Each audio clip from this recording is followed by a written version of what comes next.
በስመ አብ ወወልድ ወመንፈስ ቅዱስ አሐዱ አምላክ አሜን። የተከበራችሁና የተወደዳችሁ የእግዚአብሔር ቤተሰቦች እንኳን ለዐቢይ ጾም 8ኛ ሳምንት ሆሳዕና በሰላም አደረሳችሁ አደረሰን። እንደ ቤተ ክርስቲያናችን አስተምሮ መሰረት የዐቢይ ጾም 8ኛው እሁድ ሆሳዕና ተብሎ ይጠራል። ይህ በዓል በቤተ ክርስቲያናችን ዘንድ ትልቅ ስፍራ የሚሰጠው በዓል ነው።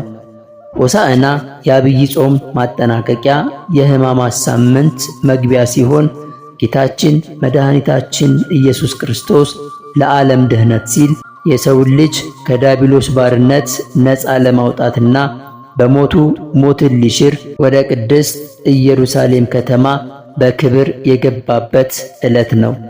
ይህ በዓል የትንቢት መፈጸሚያ ሲሆን ነቢያት በሩቅ አይተው እነሆ ንጉሥሽ ይመጣል ብለው የተነበዩለት ያ የታላቅ ተስፋ ቀን ፍጻሜውን ያገኘበት ዕለት ነው።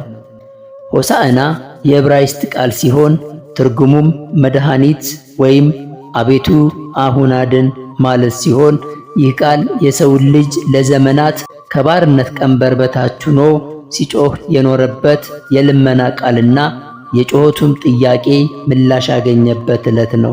በዓሉም ከጌታችን ከመድኃኒታችን ከኢየሱስ ክርስቶስ ከ9ኙ አበይት በዓላትም አንዱ ነው።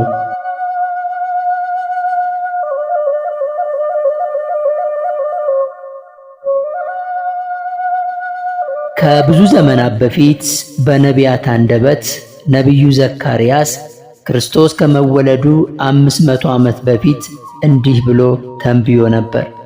አንቺ የጽዮን ልጅ ሆይ እጅግ ደስ ይበልሽ፣ አንቺ የኢየሩሳሌም ልጅ ሆይ እልል በይ። እነሆ ንጉሥሽ ጻድቅና አዳኝ ነው፣ ትሑትም ሆኖ በአህያይቱም ግልገል በውርንጭላይቱም ላይ ተቀምጦ ወደ አንቺ ይመጣል በማለት በነቢያት የተነገረው ይፈጸም ዘንድ ጌታችን መድኃኒታችን ኢየሱስ ክርስቶስ ከደብረ ዘይት ቤተ ፋጌ በአህያ ውርንጭላ ላይ ተቀምጦ ወደ ኢየሩሳሌም መግባቱን በማሰብ ቅድስት ቤተ ክርስቲያን በዓሉን በድምቀት ታከብረዋለች። ይህ ትንቢት እጅግ አስገራሚ ነው። ምክንያቱም በዚያ ዘመን ነገሥታትና ድል አድራጊ ጦረኞች ወደ ከተማ የሚገቡት በጌጥ ባጌጡ ሰረገላዎችና በፈረሶች ላይ ተቀምጠውም ነበር። ዘካርያስ በትንቢቱ የሚመጣው ንጉሥ ትሑት እንደሆነና በአህያ ላይ እንደሚቀመጥም ተናገረ። ይህ ማለት ንጉሡ የሚመጣው ለመውረር ሳይሆን ለመውደድ፣ ለመግደል ሳይሆን ለመሞት መሆኑን አስቀድሞ ያበሰረበት ቃል ነበር። በወንጌሉም ጌታችን መድኃኒታችን ኢየሱስ ክርስቶስ ወደ ኢየሩሳሌም ደብረ ዘይት ቤተ ፋጌ በደረሰ ጊዜ ትንቢቱ ይፈጸም ዘንድ ሁለቱን ደቀ መዛሙርቱን ጠርቶ በፊታችሁ ወዳለችው መንደር ሂዱ፣ ያን ጊዜም የታሰረች አህያ ከውርንጭላዋ ጋር ታገኛላችሁ፣ ፍቱና አምጡልኝ አላቸው። ደቀ መዛሙርቱም የሰውን ንብረት ዘርፈን እንዴት እናመጣለን ብለው መፍራታቸውን የተረዳው አምላካችን ምን ታደርጋላችሁ የሚላችሁ ቢኖር ጌታቸው ይሻቸዋል በሉ፣ ያን ጊዜ ይሰዷቸዋል አላቸው። ደቀ መዛሙርቱም ሄደው ጌታችን ኢየሱስ ክርስቶስ እንዳዘዛቸው አደረጉ። ልብሳቸውንም በአህያው በውርንጭላይቱ ላይ አድርገው ጌታችንም በእነርሱ ላይ ተቀመጠ። ሕዝቡም ልብሳቸውን በመንገድ ላይ ያነጠፉለት፣ ዘንባባና የዛፎች ጫፍ እየቆረጡ ሆሳዕና ለዳዊት ልጅ በእግዚአብሔር ስም የሚመጣ ብሩክ ነው፣ ሆሳዕና በአርያም እያሉ ይዘምሩ ነበር። እንዲህ ባለ ክብርና ምስጋና ወደ ኢየሩሳሌም ሲገባ ከተማዋ በዝማሬና በአመስጋኞች ጩኸት ተናወጠች። የሕዝቡ ዝማሬና ደስታ ያበሳጫቸው ፈሪሳውያንና አይሁዶች የሚያመሰግኑትን ዝም እንዲያሰኝ ጌታችንን ቢጠይቁትም እሱም እንዲህ አላቸው፣ እነዚህ ዝም ቢሉ ድንጋዮች ያመሰግኑኛል ብሎ መለሰላቸው። በነቢዩ ዳዊት ከሚጠቡ ሕፃናትና ከልጆች ምስጋናን አዘጋጀህ ተብሎ የተነገረው ትንቢት እንዲፈጸም የ40 የ80 ቀን የዓመት የ2 ዓመት ሕፃናትም አመስግነውታል። አዋቂዎችም ሕፃናትም ሆሳዕና በአርያም እያሉ ማመስገናቸው መድኃኒት መባል ላንተ ይገባሃል ማለታቸው ነበር። ክቡራን ተመልካቾቻችን በበዓለ ሆሳዕና ከሚነሳው ታሪክ ውስጥ የአህያዋና የውርንጭላይቱ ጉዳይ ነው። ጌታችን መድኃኒታችን ኢየሱስ ክርስቶስ ወደ ኢየሩሳሌም ሲገባ በአህያ ውርንጭላ ላይ ለመቀመጥ መምረጡ ዝም ብሎ የተደረገ ምርጫ አይደለም።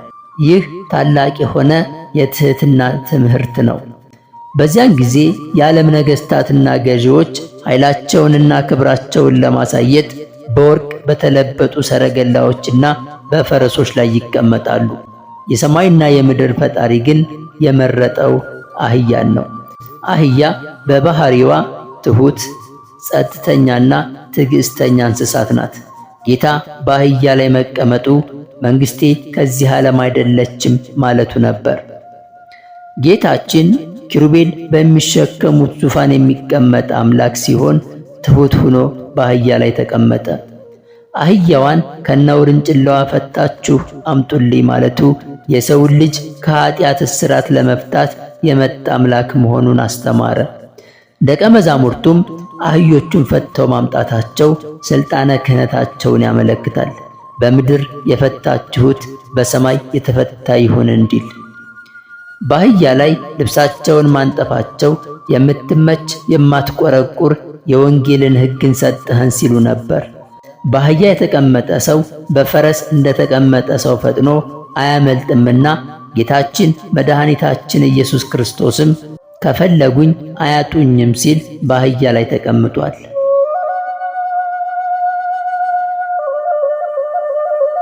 ከኢየሩሳሌም እስከ ቤተ መቅደስ 16 ምዕራፍ ነው።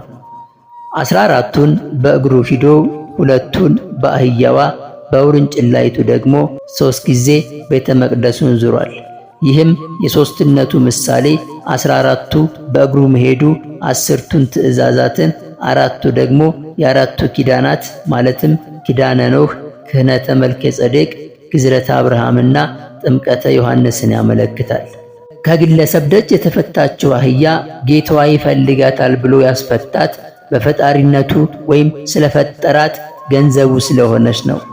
አህያን ያልናቀ አምላክ እኛንም ከኃጢአት ርቀን ብንፈልገው ማደሪያዎቹ ሊያደርገን ፈቃዱ ሲሆን የአህያዋ መፈታት የፈለገ ጌታ እኛንም ወደ ካህናት ቀርበን ኃጢአታችንን ተናዘን ከበደል እስራት እንድንፈታ ይፈልጋልና። ሆሳዕና ከረቡዕ ጀምሮ የሚታሰብ ታላቅ የቤተ ክርስቲያን የበዓል ቀን እንደሆነ ይታወቃል። በዋዜማዎቹ ዕለታት ከቅዱስ ያሬድ ድርሰት ከሆነው ከጾመ ድጓ ሆሳዕና በአርያም ሆሳዕና ለወልደ ዳዊት በማለት ይዘመራል።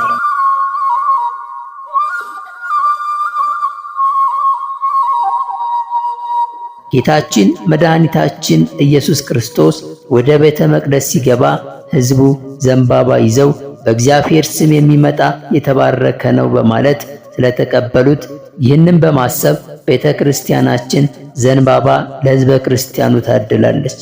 በቤተ ክርስቲያን በአራቱም ማዕዘናት ከአራቱ ወንጌል ዕለቱን የሚመለከቱ ምንባባት ይነበባሉ። የዜማው አባት ቅዱስ ያሬድ ለዚህ ዕለት የደረሰው ድንቅ ዜማ በቤተ ክርስቲያን ቅጽር ውስጥ ሲያስተጋባ ሰማያዊው ኢየሩሳሌም በምድር ላይ የተገለጠች ይመስላል። ሊቁ ቅዱስ ያሬድ በድጓው እንዲህ ይላል። ልቤ መልካም ነገርን አወጣ፣ ሥራዬንም ለንጉሥ እናገራለሁ ይላል። ይህ የመዝሙረ ዳዊት ቃል በሆሳዕና ዕለት ለክርስቶስ ንጉሥነት ይዘመራል። ሊቃውንቱ በከበሮና በጸናጽል በዜማና በሽብሸባ ጌታን ሲያመሰግኑ ያ በኢየሩሳሌም የነበረው የሕፃናት ምስጋና ዛሬም ሕያው ሆኖ ይታያል።